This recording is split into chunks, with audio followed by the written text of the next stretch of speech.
Hello મિત્રો, સ્વાગત છે તમારું એજે કિચનમાં। આજે આપણે બનાવીશું કોકોનટની ચટણી। એના માટે સિંગદાણા લઈશું, દાળિયા લઈશું, એ બંને થઈને અડધી વાટકી જેટલું લઈશું। એને શેકી લઈશું થોડા। એના પછી એડ કરીશું 5 થી 6 લીલા તીખા મરચાં નાખીશું। એમાં નાખીશું કોકોનટની ઝીણ છે, 2 વાટકી જેટલી મેં લીધી છે।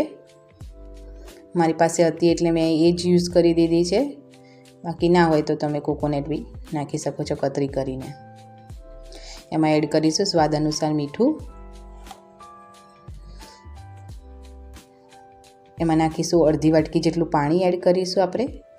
અત્યારે થોડું નાખીશું, પછી પાછું મિક્સર ફરાવીશું ત્યારે જેમ જરૂર હશે એવી રીતે નાખીશું। આવી રીતના સરસ મજાથી પેસ્ટ બનાવી દઈશું। એમાં એડ કરીશું કોથમીર। કોથમીર નાખ્યા પછી એને પાછું ફરાવી લઈશું। સરસ રીતે આવો કલર આવી જશે, એકદમ ગ્રીન। અને કાઢી લઈશું એક બાઉલમાં।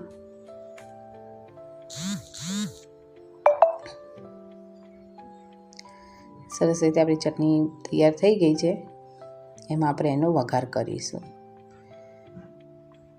2 ચમચી જેટલું તેલ લઈશું। ધીમા ગેસ ઉપર તેલને ગરમ કરવા મૂકીશું।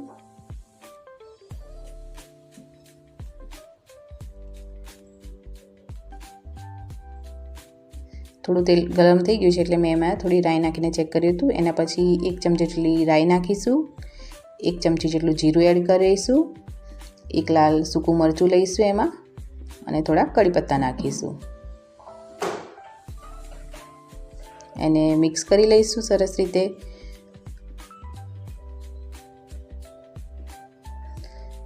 આવી રીતના મિક્સ કરી લઈશું। એના પછી જે આપણી ચટણી બનાવી છે એમાં આપણે વઘારેલું રેડી દઈશું। ઢોસા સાથે, ઉત્તપમ સાથે તમે ખાઈ શકો છો। Thank you watching my video.